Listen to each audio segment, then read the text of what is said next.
Good morning. Today is Friday, October 29th, and I'm Marv Eisen. Every day, I teach my students to do two things before they look at their charts.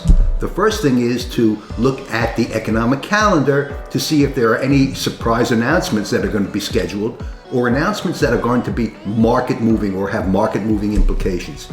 Today, I see none. The second thing I tell them to do is look at the morning news. Now, looking at the morning news has an implication that you're going to get a mindset or an opinion of which way the market is going to go based on that news. Don't fall into that trap. Whether it's the talking heads on television or the online news that you'll read in whatever news source you choose, the news is typically already baked into the market action, the price, the current price. The next thing is, of course, we go to our chart, and each day I send students enrolled in my Emini trading course several numbers that will give them an indication of the likely trading area or trading zone where the market might trade. Now, most people trade by the seat of their pants, especially new traders and even novice traders. And that's often a way to trade that is not going to be profitable over the long term. But each morning I send my students several numbers. And yesterday, for example, this was October 28th, I sent them 45.57 and 45.78, a 21-point range between the two. And I told them to box their chart between the hours of 9:30 and 4 p.m. with these numbers and the mark as this is an area where the market is likely to trade.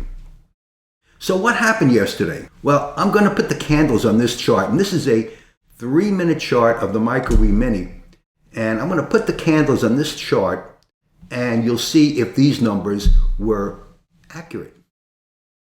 And here we are. The market opened down at 45.56 or so, 45.58, something like that. As the market opened, prices transited our trading range from 45.57 to 45.78 and basically stabilized at 45.78 for the remainder of the day. So the action was early in the morning. Are these numbers accurate? And how do I get these numbers? Well, the numbers are generally accurate, and sometimes this range has to be shifted up or down like this, up or down, depending on early morning action in the market.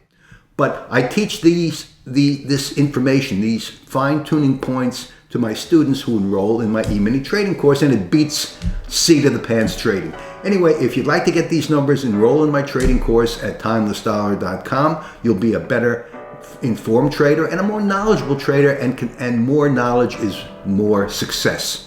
Thanks for watching. Have a great Friday, and happy Halloween, everyone.